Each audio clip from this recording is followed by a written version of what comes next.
In Harlem, names could travel faster than cars. People said a name on a corner, and it moved down the block like smoke. Frank Lucas became one of those names. Some said it with fear. Some said it with envy. Most said it quietly, because quiet felt safer, before anyone called him powerful. Frank was a boy from a small town in North Carolina. The roads were dusty. The money was scarce. In that place, the future could feel like a locked door. Frank watched men work hard and still stay poor. He learned early that the world did not feel fair, and he did not believe it would become fair later.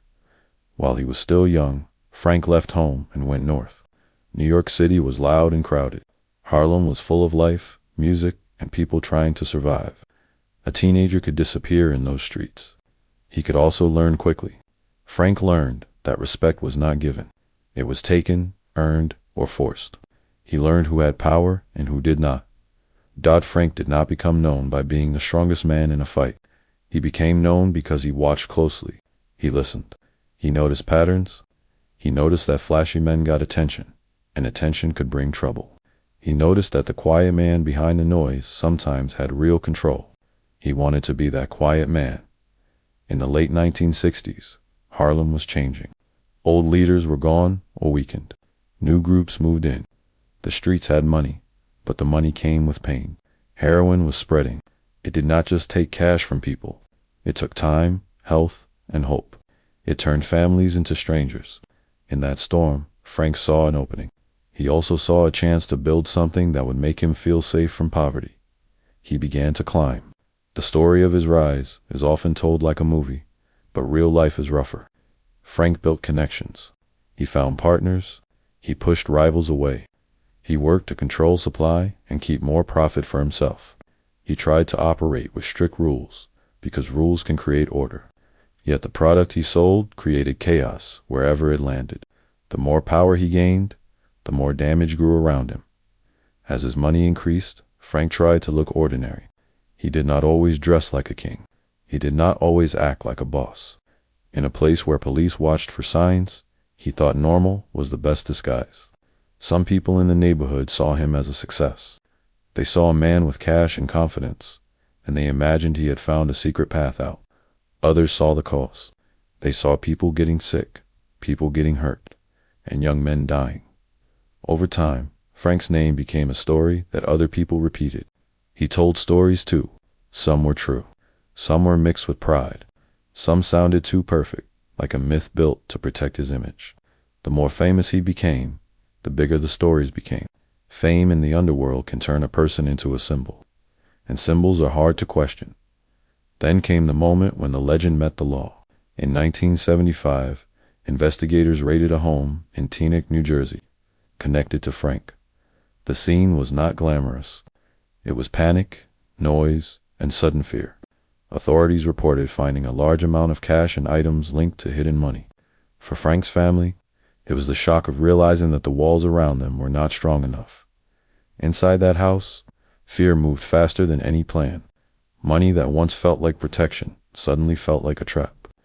Neighbors heard the sirens and understood the message. Nobody stays untouchable. In Harlem, mothers looked at their sons and wondered who would be next when the streets demand payment. After that, the pressure tightened. Courtrooms are not like street corners.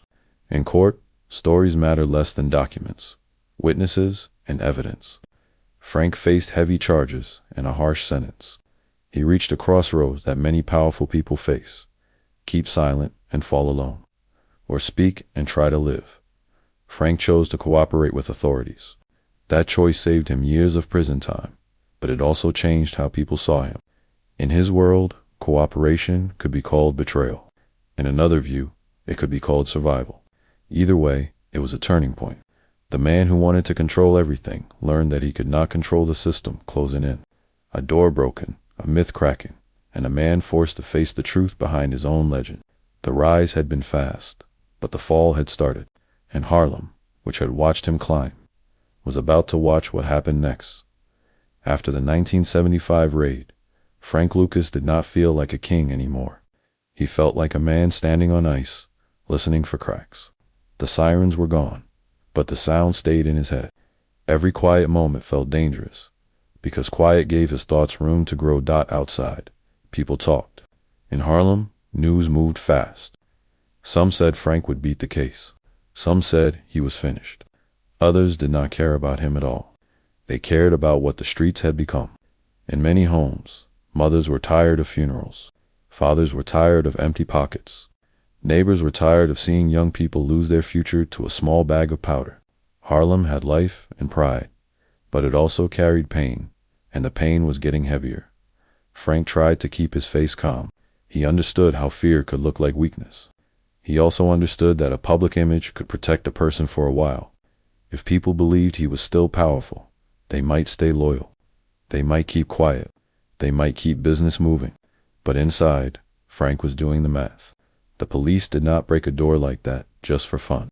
They broke it because they believed they had a path to him. The raid did more than take cash and property. It brought heat, and heat makes people talk. Frank began to notice small changes. A car that parked too long, a man who looked away too quickly, a friend who stopped answering calls. He started to wonder who was watching and who was hiding. Even simple things felt like tests. A knock at the door could be a neighbor, or it could be trouble. A ringing phone could be a friend, or it could be a trap. At home, the pressure was worse. Frank's family had lived around risk for years, but the raid made the risk real. His wife had seen what panic looked like when men with badges filled the rooms. She had seen how fast a life could flip. Money that once felt like a shield now felt like a target. She wanted safety. Frank wanted control. Those two wishes did not fit together. Frank also had another problem. The stories about him were growing. Some stories came from people who admired him. Some came from people who hated him. Some came from Frank himself, because he understood the power of a strong story. A strong story can scare rivals. It can impress followers. It can make a man feel bigger than his fear. But a story can also trap a person. The more famous Frank became, the more attention followed him. When attention follows, mistakes become visible. When mistakes become visible, people get arrested. Frank had always tried to move quietly, but the legend was becoming louder than the man. In Harlem, some people saw him as a symbol of making it. They looked at him and thought he had beaten the system. Others looked at him and saw the opposite. They saw a system feeding on the neighborhood, using the neighborhood, and leaving it weaker. They saw empty apartments, broken families, and kids who learned street rules before school rules. Frank knew the streets had rules too. One rule was simple. When pressure rises, loyalty drops. People do not stay brave when they feel alone. They protect themselves first. Frank had protected himself for years. Now he wondered if others would do the same at his expense. The investigation grew tighter. The legal world felt colder than the streets. On the street, Frank understood the language. In court, the language was paperwork, dates, and witnesses. The courtroom did not care about reputation. It cared about what could be proven. And Frank understood something important. Evidence does not get tired. It waits. His lawyers spoke about strategy. They talked about what could be challenged and what could not. They talked about how a case can be built, step by step, like a wall. Frank listened, but he also listened to his own instincts. His instincts said the wall was already halfway built. He also began to feel a different kind of fear. The fear of being abandoned. Many men had stood close to him during good times. Now he wondered who would stand close during bad times. It is easy to smile when money is flowing. It is harder to smile when a prison door is waiting. Frank tried to hold his life together with routines. He tried to act normal. He tried to look calm. But calm does not remove consequences. Calm only hides them for a moment. At night, he thought about power. He thought about the way power looks in movies. He thought about the way power feels in real life. In movies, the boss controls everything until the last scene. In real life, the boss still has to sleep. The boss still has to trust someone. The boss still has to guess what other people will do. The raid had taught Frank a hard lesson. The world could reach him anywhere. Harlem was not the only battlefield. Suburban streets could become battlegrounds too. Any place could turn into a spotlight. Then the pressure became personal. The people around Frank started to shift. Some wanted distance. Some wanted deals. Some wanted to save themselves. Frank could feel the ground moving under him, like a building starting to lean. And this is where a new question began to haunt him. Louder than sirens. What would he do if the choice became simple? Not simple like easy. Simple like clear. A man facing decades in prison does not think about pride the same way. He thinks about time. He thinks about family. He thinks about whether his name will mean anything behind bars. He thinks about whether the people he protected will protect him back. Frank had spent years building an empire. Now he was forced to look at the foundation, and he could see what it was made of. Fear, money, secrets, and fragile loyalty. Frank Lucas was no longer just fighting the police. He was fighting his own world. He was fighting the legend he helped create. He was fighting the reality that the game he played had only two endings: a courtroom, a sentence, and a decision that would change how history remembered him. Frank Lucas walked into the courtroom carrying two invisible weights. One was fear. The other was pride. He did not show either on his face. He had learned long ago that a calm expression could be a kind of armor. In Harlem, looking nervous could invite danger. In court, looking nervous could invite judgment. So Frank kept his eyes steady and his jaw tight, like a man who refused to be moved. But inside, his thoughts were loud.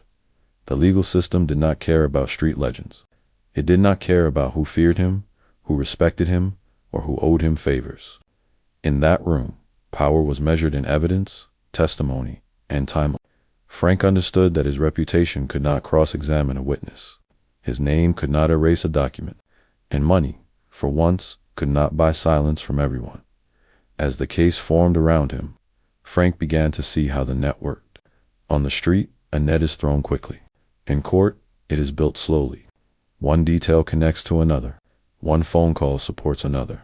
One person flips, then pulls a second person with him. When enough pieces line up, a story becomes a case. Frank listened to his lawyers. They spoke in careful language, always weighing every word. They talked about charges, deals, and what could happen if the judge was not merciful. They did not talk the way street men talked. They did not say, "We'll handle it." They said, "We'll try." And the difference between those two phrases was terrifying. Frank's mind kept returning to one thought: time. Time was the only thing he could not steal, buy, or force. Time moved forward for everyone, even for men who believed they were above the rules. Now time was staring at him in the form of possible decades behind bars. He thought about his family. He thought about his wife, who had felt the panic of the raid. He thought about what it meant to grow old in prison. He thought about the kind of man he would become in a cage. Some men break. Some men turn cold. Some men lose their name. Frank did not want to lose his name. Then came the sentence. Talk. The numbers felt unreal, like they belonged to a different life. Decades. A lifetime. It was not just punishment. It was erasing a man's future. Frank felt anger rise in him. Not just anger at the police, but anger at himself for allowing this to happen. He had built his world with strict control. He had tried to stay quiet and careful. Yet here he was, trapped by the very system he thought he could avoid. As the days passed, Frank noticed how people around him behaved. Some friends became distant. Some visitors stopped coming. The phone went quiet. It was a harsh lesson. Fear is loyal only to itself. When people feel threatened, they protect their own skin. First, Dodd-Frank also began to see a problem he could not ignore anymore. The stories. For years, Frank's name had grown larger than his actions. People told tales about him like he was a character in a book. Some of those tales came from others. Some came from him. He had used myth like a tool. Myth could scare enemies and impress followers, but myth could also make a man too visible. Now, the myth was working against him. The more famous he was, the more pressure there was to make an example.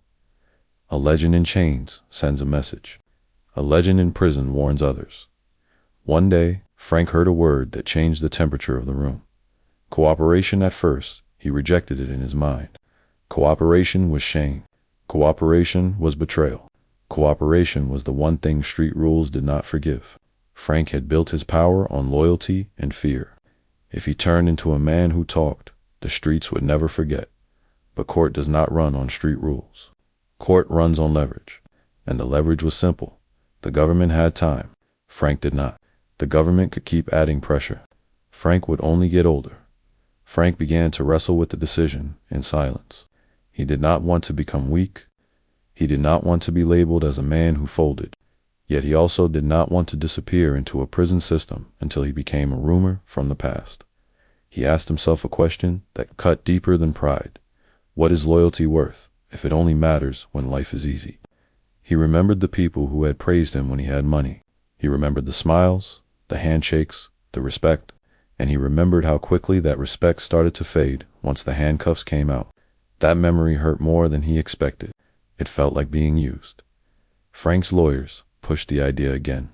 They explained that cooperation could reduce his time. They explained that his information could help authorities target other traffickers and corrupt officers. They explained the world in a calm voice, as if it was only business. But for Frank, it was identity. It was his name. It was how he would be remembered. For nights, he slept badly. He stared at ceilings. He replayed his lifelike scenes. A boy on a bus. A young man on Harlem streets. A man in a quiet suit, watching others show off. A man counting money while others counted losses. And finally, a man in court, trying to breathe through a future that felt like a wall. Then came the moment he could not escape. The sentence became real. The number hit him like a punch. A harsh sentence meant he was not going home soon. It meant he might not go home at all, at least not as the same person. That is when pride started to weaken, not because Frank became soft, but because fear became honest. Fear told him that loyalty would not save him. Fear told him that the streets would move on without him. Fear told him that even legends can be forgotten if they are locked away long enough. In that fear, Frank saw a truth he had avoided. The empire he built could not protect him now. It could only trap him. So Frank Lucas began to lean toward a choice that would shock the people who once feared him. A choice that would shorten his prison time, but stain his name. A choice that would turn him from a kingpin into something else. A witness. The choice would explode through Harlem like a gunshot, because in Frank's world, the worst sin was not losing money. It was talking. Frank Lucas knew the moment he decided to cooperate, he was stepping into a new kind of danger. On the street, danger had a face. You could see it walking toward you. You could hear it in a voice. You could sense it in a crowd. But the danger in cooperation was different. It was quiet. It followed you into the future. It turned every old friend into a possible enemy and every handshake into a question. He did not announce his decision. Like a proud man, he kept it close, because even a rumor could get someone hurt. In his world, there were rules that lived deeper than law. One of those rules was simple: never talk. The streets could forgive a lot, but they did not forgive that. Frank sat with lawyers and officials in rooms that felt cold and plain. No music, no laughter, no respect, just paperwork, questions, and patience. The men across the table did not care about his old power. They cared about what he could give them. Names, dates, places, how money moved, who protected who took bribes, who lied, who killed. Frank had spent years building an empire out of secrets. Now those secrets became his currency. At first he tried to control the process. He spoke carefully. He measured every word, like each sentence cost him something. In a way, it did. Every detail he shared could shorten his time, but it could also lengthen his enemy's anger. Frank knew he was not just trading information for freedom. He was trading his old identity for survival. News still traveled fast, even from behind bars. In Harlem, whispers began. People did not need proof. They only needed a hint. Someone would say, "Frank is talking." Another would say, "No, he wouldn't." Then someone else would add, "Everybody talks when the numbers get big." And the whisper became the story. For the men who once stood beside him, the idea felt like betrayal. Some of them had believed Frank would go down in silence. They had believed he would protect the group the way leaders were supposed to. Others were afraid. If Frank talked, who would be next? Who would get arrested? Who would lose everything? In that fear, loyalty became weak. Men started thinking about escape plans and alibis. Frank could feel the shift even without seeing the streets. The tone of messages changed. Visits changed. Silence grew longer. In jail, Frank also faced another problem, his own pride. A man can survive prison, but pride does not survive easily. Pride keeps telling you that you should never bend. Pride tells you that you must stand tall, even if it breaks you. Pride whispers, better to suffer than to be called a rat. But Frank had begun to see pride as a luxury. Pride did not keep you warm at night. Pride did not protect your family. Pride did not give you your life back. Pride did not stop time, so Frank kept cooperating. He provided information that authorities could use. Some reports later described that his cooperation helped bring cases against other traffickers and corrupt police officers. That detail mattered, because it showed something bigger than Frank. It showed that the streets and the system were not separate worlds. They touched, they traded, they fed each other. It was not just criminals selling drugs. It was also people in uniforms abusing their power. This part of the story made people uncomfortable. Some viewers want simple villains. Some want simple heroes. But Frank's story did not fit cleanly. He was a man who helped poison his own community, and later he helped expose corruption. That did not erase the damage. It also did not make him a saint. It made him complicated. While Frank was working with authorities, he also had to face another fear, retaliation. He knew that if he ever returned to the streets, his name would carry a new meaning. The same name that once made people step back might now make people stare. It might invite hatred. It might invite revenge. In his world, words could start wars. Frank's wife carried her own fear too. She had already seen the raid. She had seen how quickly money could become a curse.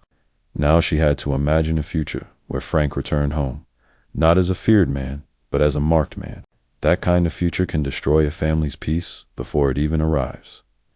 Inside Frank, there was a quiet war. One side of him said, "You did what you had to do." The other side said, "You are no longer who you were." And that second voice hurt, because Frank's entire life had been built on who he was in the eyes of others. Then something happened that made the consequences feel real. Frank's time dropped. The sentence that had once looked like a life-ending wall began to shrink. What once felt impossible became possible. He could imagine breathing free air again. He could imagine eating dinner at a table that was not made of metal. He could imagine a morning without a guards. Footsteps, but freedom came with a price. Frank understood that the streets would not celebrate his return. Some would watch him with anger.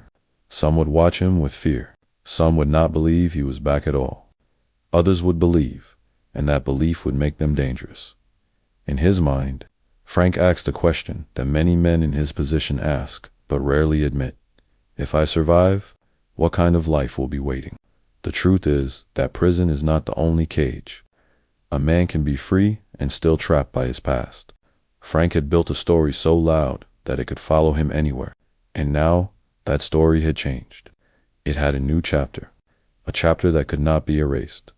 Frank Lucas was moving toward a future where he could step outside again. But he could never step back into the same world. The old rules would not protect him. The old friendships would not hold. The old respect would be gone, replaced by suspicion. Frank had made his trade. He had given up secrets to gain time.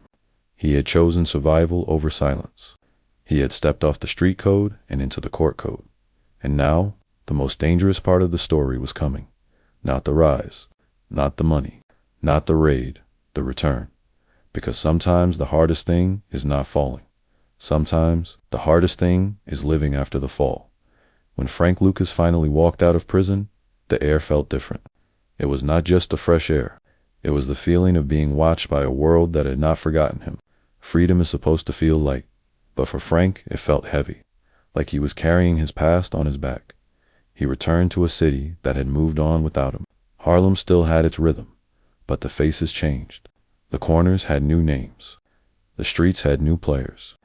The music and style had shifted, yet one thing stayed the same. People remembered. They remembered what Frank had been. They remembered what people said he did. And now they remembered what people believed he had become. A man who cooperated. Frank understood that his old reputation did not protect him anymore. In fact, it could endanger him.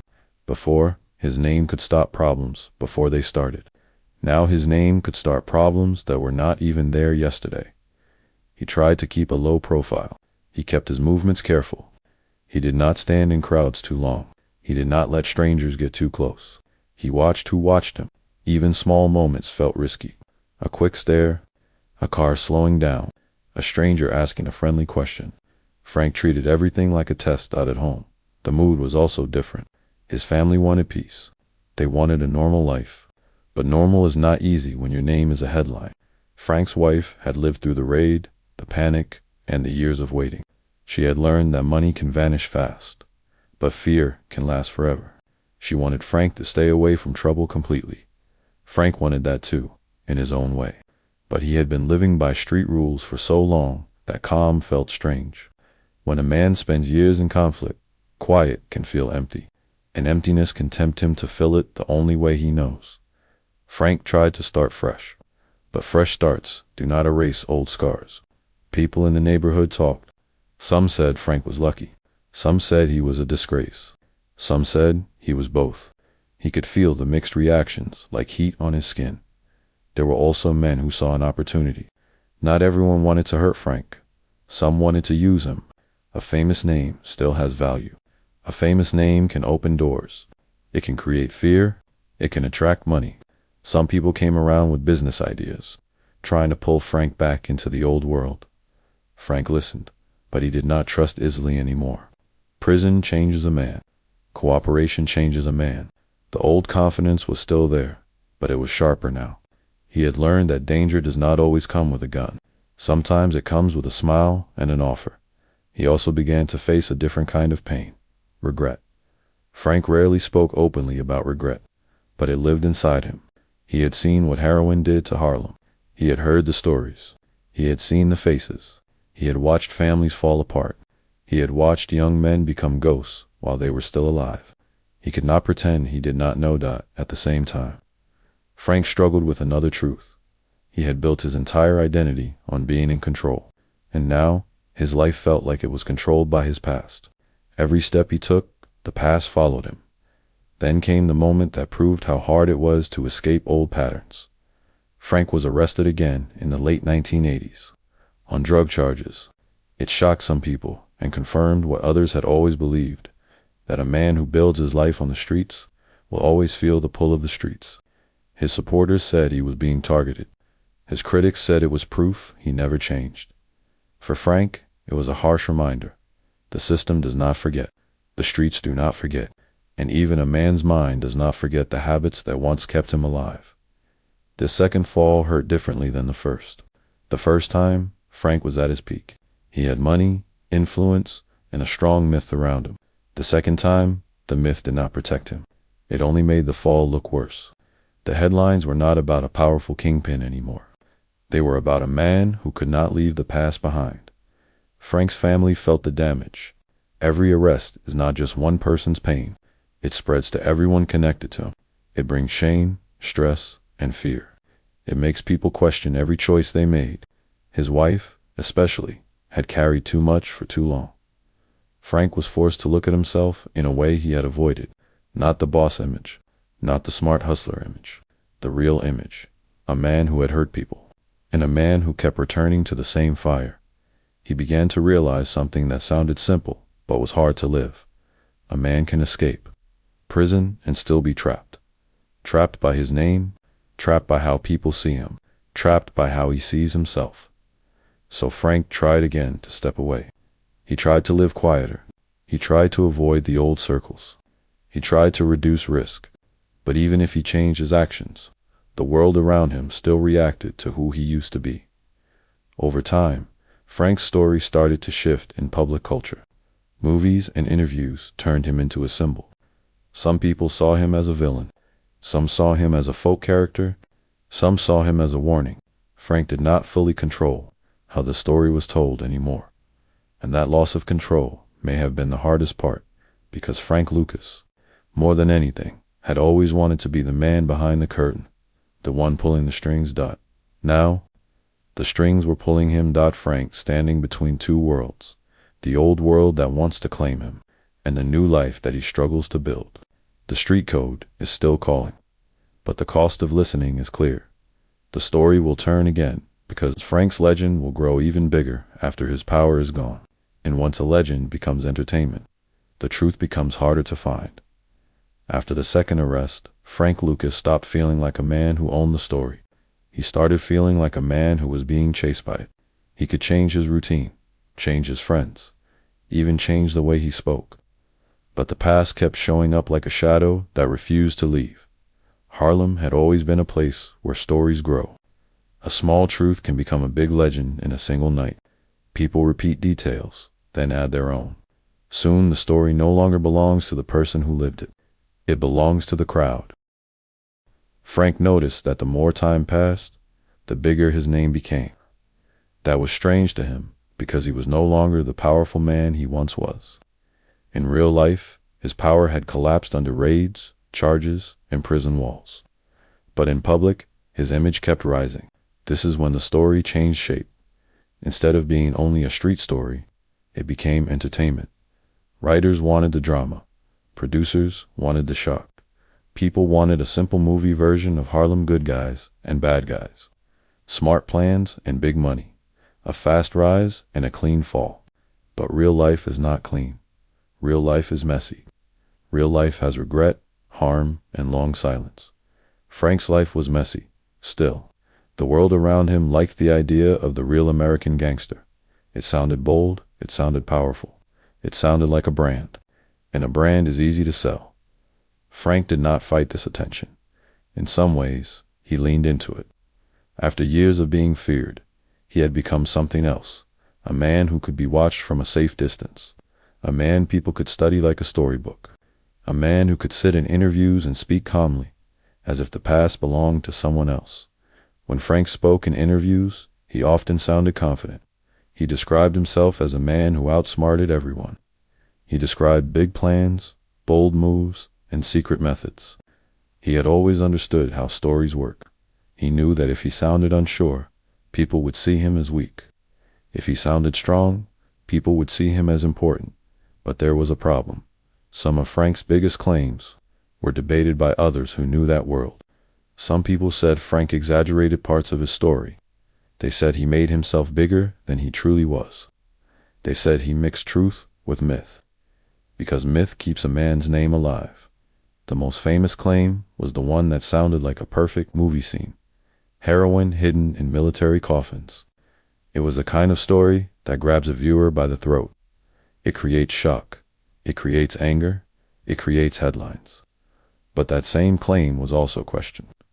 And people close to the world Frank described did not agree on what was real and what was not. This is where Frank's biography became complicated for the public. If a person admits he is a criminal, people can understand that.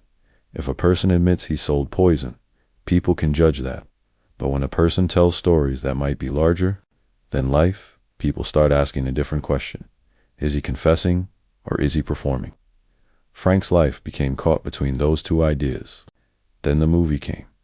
When the film about an American gangster reached wide audiences, Frank's name found a new world people who had never walked Harlem streets, but felt like they now knew the story. The movie version had style, big scenes, and clear drama. It made the rise feel exciting and the power feel smooth. The movie did not show the full cost. It could not show every mother who cried in the kitchen. It could not show every family that broke apart. It could not show every quiet funeral. It could not show the way addiction changes a person's face, the way it steals light from the eyes. A movie can show violence. It cannot always show the slow, daily suffering that follows, and that is where Frank's legend became dangerous, because some viewers do not watch to learn. They watch to admire. Frank saw the attention, and it did something to him. It fed the part of him that wanted to matter. It fed the part of him that wanted to be remembered as clever, not cruel. It fed the part of him that wanted the world to say he was the biggest instead of saying he hurt people. At the same time, Frank was still a real man living in real consequences. He was older now. His body carried time. His face carried history. He could sit in a chair and tell stories, but he could not fully escape what he had done. There were moments when the mask slipped, not always in public, but in small private spaces. Sometimes he seemed tired. Sometimes his voice sounded less like a boss and more like a man who had been running for decades. The chase had changed him. He had wanted control, But control is fragile. One raid can break it. One arrest can bend it. One sentence can erase it. Frank learned that even the loudest legend cannot stop a prison door from closing. In Harlem, people reacted in different ways. Some rejected the movie story because they remembered the real damage. Some watched it and felt angry because they saw their pain turned into entertainment. Some watched it and felt numb because they had already lost too much to feel surprised. Frank's story was no longer only his. It had become a symbol of an era. And symbols are powerful, but they are also unfair. They simplify real lives. They remove details that matter. They turn human beings into characters, and characters into products. By the end of this chapter, Frank Lucas was living inside a strange situation. He was not the kingpin of Harlem anymore, but his name was bigger than ever. People argued about his claims. They argued about what was true. They argued about whether he was a mastermind or a man who learned how to sell a story. But one thing was clear. The legend was now louder than the reality, and that set up the next turn. Because when a story becomes famous, it attracts attention from every side. Fans, critics, reporters, and people who want their own piece of the truth. The more the spotlight grows, the more pressure returns. Frank, standing in that spotlight, older, watched, and surrounded by arguments about his past. The world is asking what is real. Frank is still trying to control the answer. The story will move toward the final years where the man behind the legend has to face the one ending nobody can negotiate. In the years after the headlines and the arrests, Frank Lucas lived in a strange position. He was no longer the man with the strongest grip on Harlem, but he was still a man with a heavy name. That name followed him everywhere. It followed him into quiet rooms. It followed him into conversations with strangers. It followed him into the way people looked at him, like they were trying to decide what he really was. Some people saw him as a warning. Some saw him as a character. Some saw him as a survivor who always found a way to land on his feet. Frank did not get the simple ending people expect from legends. He did not ride off into peace. He did not vanish into silence. Instead, he lived in the middle, where the past kept pulling him back. As he grew older, the world around him changed again. Harlem changed. The drug game changed. The style and sound of the streets changed. New names replaced old names. But one thing stayed the same. The consequences. Frank could not walk through life without being reminded of what his era did to people. He might sit in a car and pass a block where he once felt powerful, and now he would see tired faces, guarded eyes, and the kind of sadness that does not need words. He knew that many families still carried pain from the time when heroin flooded the neighborhood. He could not honestly act like he was innocent of that. Yet Frank also refused to let the world paint him as only a monster. He wanted the story to include his intelligence, his strategy, his ability to build and survive. He wanted to be remembered as more than a man who sold poison, and that desire wanting to shape memory became one of his final battles. So he talked, he appeared in interviews, he told his version, he corrected parts of the story, he defended himself in certain ways. Sometimes he sounded calm and sure, like the old boss voice was still living in his throat. Sometimes he sounded like a man trying to keep control of a life that had slipped away. When a person tells his story enough times, it becomes easy to believe his own version. Frank had lived that way for years. But public attention is never kind. The more he spoke, the more people questioned him. Critics picked apart his claims. People who knew the streets argued about what was real. The legend became a debate, and debates can feel like attacks.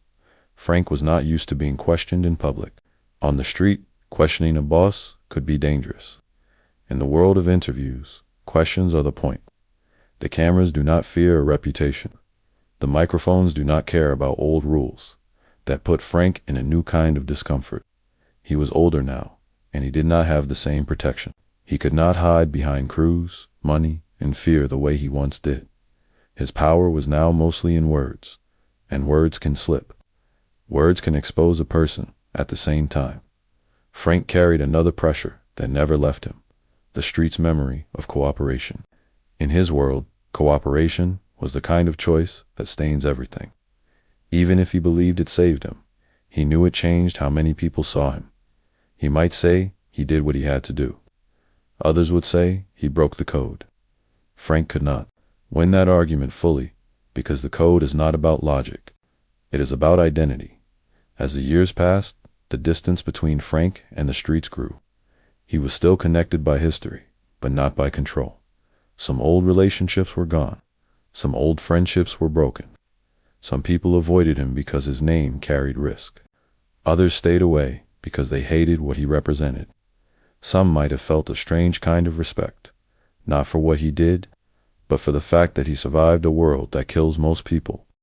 Frank's home life carried the long shadow of everything too. A family that has lived through raids, fear, prison, and public attention does not easily become normal. Even in quiet moments, the past can sit at the table like a silent guest.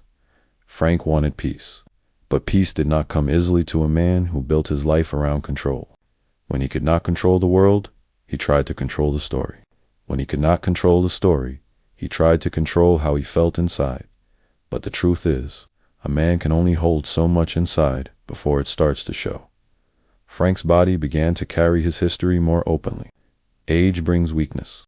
Time brings fatigue. The confidence may remain, but the energy changes. He was no longer the young man running a plan. He was an older man living with consequences, watching people turn his life into a topic. And that is where the emotional reality of his story becomes clear. Frank Lucas was not only being judged by the law anymore. He was being judged by culture, by strangers, by people who never met him but felt they knew him, by people who watched a movie and thought the movie was the truth. He had become a symbol, and symbols are rarely treated like humans. Some days, Frank leaned into the symbol. He let it make him feel important. That attention could be addictive in its own way.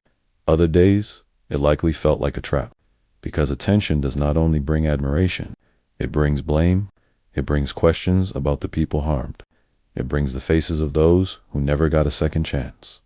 In quiet moments, Frank had to face something he could not bargain with. He could bargain with rivals. He could bargain with partners. He could bargain with court deals, but he could not bargain with time. Time was taking everything the streets once gave him. By the end of part 7, Frank's story is standing at a doorway. The legend is still loud, but the man behind it is getting tired. His life is no longer about building an empire. It is about living with what he built hand, what it destroyed, and the next is the hardest one to tell, because it forces one final question. When the spotlight fades and the streets forget, what remains of a man, his myth, or the truth? The question will move from the background to the center, as Frank's past catches up to him in the only way it always does, not with gunfire, not with headlines, but with the slow, unavoidable closing of time. As Frank Lucas moved deeper into old age, the world around him kept getting louder, but his own life became quieter. That is what time does. It steals noise first. It steals speed. It steals the feeling that tomorrow is guaranteed. For years, Frank had lived like a man racing the clock. He ran from poverty. He ran toward power. He ran away from fear by creating fear in others. And when the law finally caught him, he ran again, this time by changing sides and making deals. But now, in the later years, there was no deal left to make with time. Frank still carried the same sharp eyes, the same calm face, but people close to him could see the difference. The body cannot hide forever. Age makes even the strongest men move slower. It makes old injuries speak again. It makes a man feel tired after small things. It makes silence feel heavier. Harlem also had its own kind of aging. The streets were not the same streets Frank once ruled. Many of the people who feared him were gone. Many of the people who admired him had grown older too. Some had died. Some had disappeared. Some had rebuilt their lives and wanted nothing to do with old stories. But Frank's name stayed alive in public, and that created a strange situation. People who never lived through the worst years still wanted to talk about him. They wanted the exciting parts, the daring parts, the mastermind parts. They wanted a story that felt like a movie. Frank could sense what the public wanted, and he understood how to give it to them. He knew how to speak in a way that made the room lean in. He knew how to choose words that sounded strong, even when life was not. He knew that a legend is not just something that happens. A legend is something that is shaped, repeated, and sold. Yet, in the quieter parts of life, Frank could not fully escape the truth that the legend did not show. The truth was the damage. Heroin was not a clean business. It did not only hurt the people who used it, it hurt the people who loved them. It hurt the children who grew up around it. It hurt the neighborhood's trust. It turned friends into thieves. It turned families into strangers. It made fear normal. Frank had built an empire, but the empire did not build Harlem. It weakened it. That truth followed him more in old age, because the mind becomes more honest when the body becomes tired. A younger man can run from his thoughts by moving fast, by chasing the next win, by chasing the next feeling. An older man cannot run the same way. He sits with himself more. There were moments when Frank tried to justify his past. Many men do. He might tell himself he was only doing what others did. He might say the system was already broken. He might say he came from nothing and he was fighting to survive. Those thoughts can feel like protection. But protection is not peace. Peace comes when a person can look at his actions without hiding. Frank also had to live with the label that never fully left him. The label of someone who talked. In street culture, that label can follow a person longer than any prison sentence. Even if the world outside changed, the old code still existed in the minds of many. Frank could not erase that, so he lived inside a conflict that never fully ended. On one side, he wanted to be remembered as a man who was smart and strategic, a man who did not get pushed around by life. On the other side, he could not escape that he helped destroy lives, and later tried to save himself by giving information. People argued about him. Some called him evil. Some called him a survivor. Some called him a liar. Some called him a legend. Frank lived long enough to hear many versions of himself, and that is not always a gift, because hearing people describe you is like hearing strangers rewrite your life. Sometimes they make you bigger than you were. Sometimes they make you smaller. Sometimes they turn you into a joke. Sometimes they turn you into a monster. And the hardest part is this: you do not get to control the version they believe. Frank had always been a man who wanted control. That was the root of his choices. Control over money, control over fear, control over people, control over his own image. Now he had to face the one thing no man can control: how history remembers him. As time passed, the cameras and interviews began to feel less powerful. The attention still existed, but it did not fill the deeper emptiness. When the microphones turned off, Frank still had to live inside his own mind, and in that private space, the legend could not entertain him. In those years, the emotional turn of Frank's story becomes clear. For a long time, his biography looked like a climb, from poor boy to Harlem power. Then it looked like a fall. Raids, prison, court, deals. But now it looked like something else entirely. A man trying to live with what he did. That is not a dramatic ending. It is not a movie ending. It is the real kind of ending many people face. The real ending where you carry your choices like bags you cannot set down. Frank's family also carried their own weight. Families do not simply move on after years of fear. They learn to watch doors. They learn to flinch at sudden sounds. They learn to live with stress as if it is normal. Even when a man changes, the memories stay. And that may have been the most painful part for Frank. Whether he admitted it or not, the people closest to him paid a price too. By the end of Part 8, Frank Lucas is no longer the man at the center of Harlem's power. He is a man at the edge of his own life, watching his story become something he cannot fully guide. He can still speak. He can still defend himself. He can still repeat his version.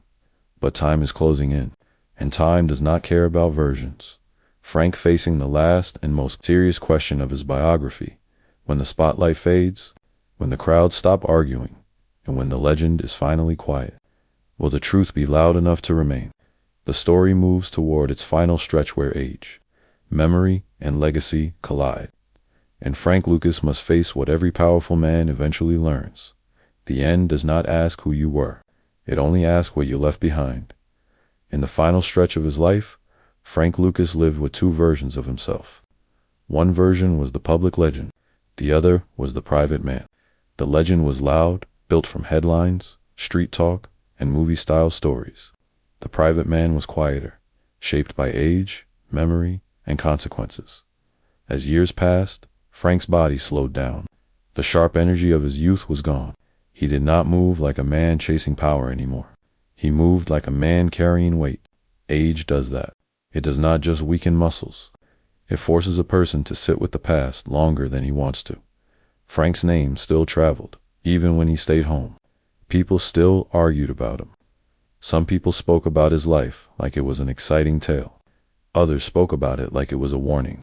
Some people, especially those who never lived through the worst years, looked at his story and saw only strategy and style. But those who remembered Harlem's hardest times often saw something else: the cost. That cost did not disappear just because Frank got older. In many neighborhoods, heroin left a long scar. It did not end when one dealer went to prison or when one crew fell apart. It lived on in broken families, lost years, and empty seats at dinner tables. Frank could not rewrite that reality, no matter how he told his story. Still, Frank wanted to shape how people remembered him.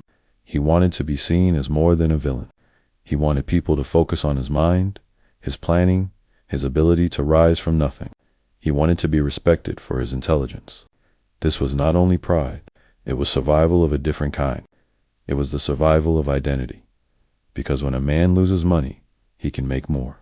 When he loses freedom, he can sometimes get it back. But when he loses the story of who he is, he feels erased. Frank did not want to be erased. In his older years, he seemed to understand that culture had turned him into a symbol of the American gangster, a symbol of Harlem's Kingpin era, a symbol of a time when crime, corruption, and community pain collided.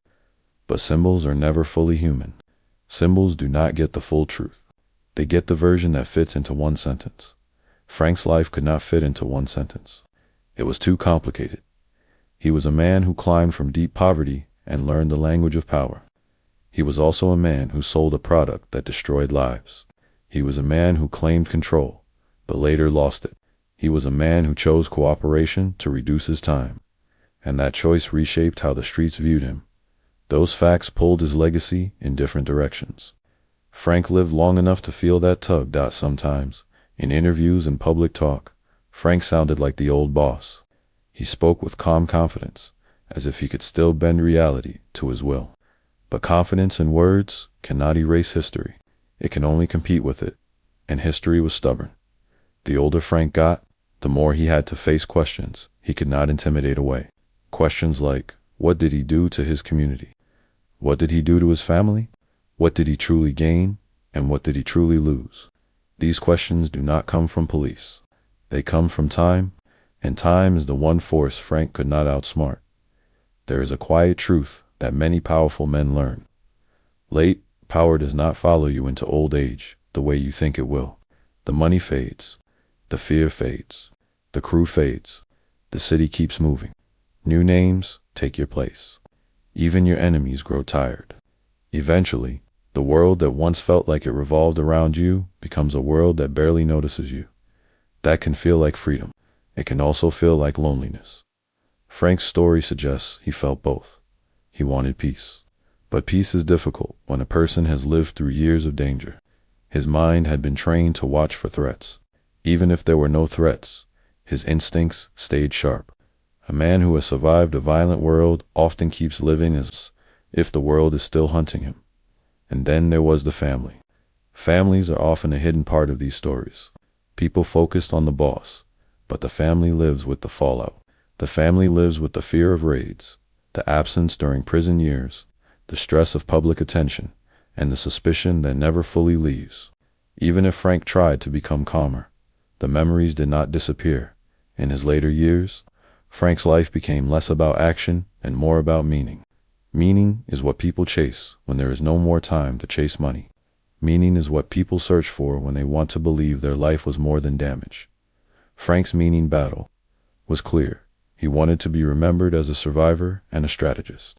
Yet his story could not avoid the harm. It could not avoid the grief tied to the era. That conflict did not have a simple ending. Then, in 2019, Frank Lucas died. The man ended, but the argument continued. That is what happens when a person becomes a symbol. Death does not close the conversation. It only freezes the person in history, while everyone else keeps debating what he stood for. After his death, many people return to the same question. Was Frank Lucas mostly a myth, mostly a mastermind, or mostly a man who learned how to sell his own legend? The honest answer is uncomfortable. He was a man who did real things and also told big stories about them. He lived in a world where image could be as valuable as money. He benefited from that, and he suffered from it too. Frank's name still echoing, even after his final breath. The legend remains, but so does the pain tied to his era. The truth sits between the two, waiting for the listener to be mature enough to hold it. The final chapter. The story resolves with the biggest lesson of all: how a life can look powerful from the outside, yet still end as a warning from the inside, because real success is not only what a man gains, it is what he leaves behind. In the end, Frank Lucas could not escape the truth that every legend must face. The story does not end where the power ends. It ends where the consequences settle. By 2019, Frank was an old man. The fast life that once pushed him forward was gone. The streets that once feared him had new names and new rules. Harlem itself had changed, not just in buildings and businesses, but in memory. Some people still talked about Frank like he was a symbol of a wild era. Others talked about him like he was a warning sign that should never be ignored. Frank died in May 2019, and with his death, the man stopped speaking. But the debate did not stop. People argued about what was real and what was exaggerated. People argued about whether he was a mastermind or a storyteller. People argued about what the movie got right and what it made bigger. Yet even when the details were unclear, the larger shape of the story stayed the same. A poor boy rose to power in a brutal world, and that power came from poison that damaged his community. That is the part that history does not soften. Frank's life shows how crime can look like success from far away. From a distance, people see money, suits, cars, and confidence. They see a man who beat the system. But up close, the picture changes. Up close, people see addiction. Up close, they see fear. Up close, they see neighbors losing their children and children losing their future. Up close, they see that a man's rise can be built on other people's fall. This is where Frank's biography becomes a lesson, not just a story. Frank wanted control more than anything. He wanted control because poverty had made him feel powerless. He wanted control because the world had taught him that mercy was rare. So he chose a path where control could be taken, and for a while, it worked. He became a name people respected and feared. He made money that seemed endless. He created a life that looked untouchable. But control is fragile. One raid can break the illusion. One witness can shift the whole game. One sentence can turn a boss into a number. Frank learned that the hard way. When the law closed in, he made a choice that changed everything. He cooperated. That decision shortened his time behind bars, but it also changed how many people saw him. In his world, that label could follow a man longer than any prison sentence. So Frank's life became a strange mix of survival and loss. He survived prison. He survived enemies. He survived public judgment. But he also lost the one thing he valued most: the ability to control how others viewed him. Some people saw him as a legend. Some saw him as a villain. Some saw him as a liar. Some saw him as a man who did what he had to do. Frank lived long enough to hear all of it, and that may be the real punishment for a man like Frank. Not just prison walls, not just courtrooms, but being forced to watch strangers argue about who you were, while you sit there knowing you cannot go back and change anything. When Frank passed away, his story became permanent. No new interviews, no new explanations, no new defenses. Only old footage, old claims, old headlines, and the memory of a dangerous era. So what is the final truth of Frank Lucas? It is not that he was a hero. It is not that he was only a monster. It is that he was a human being who made choices that brought him power, and choices that brought destruction. His life shows how quickly a person can confuse fear with respect. Fear feels like control, but it is not love, and it is not safety. Fear demands constant payment. It demands more secrets, more pressure, and more risk. It creates an empire that always expects to collapse. Frank's life also shows how a legend can distract from the victims. When people say American gangster, it can sound like entertainment, but real gangsters do not just break laws. They break lives, and those broken lives do not roll credits and fade away. They keep going. If there is any resolution in this story, it is this. Frank's power ended, his money ended, his street control ended, but Harlem continued. People kept working, raising children, building businesses, praying, and surviving. The community was damaged, but it did not disappear. The community endured, and that endurance is the real strength in this biography, because the most important people in this story were never the men at the top. The most important people were the families who had to live through the era, clean up after it, and carry the weight forward. Frank Lucas became famous for his rise. Harlem became strong because it survived his era. This is where the story closes. Not with celebration, not with glamour, but with clarity. A man can become a legend, but a legend does not erase harm. And in the end, the truth that matters most is the truth that people lived. If you want more true life biographies from this era told with the real cost, not the fantasy, subscribe and watch the next chapter in this series. Comment Harlem if you want the next story to be Nikki Barnes. Or comment Queen if you want the story of Stephanie St. Clair, the woman who held power before many men even understood the game. Because the real history is always deeper than the legend.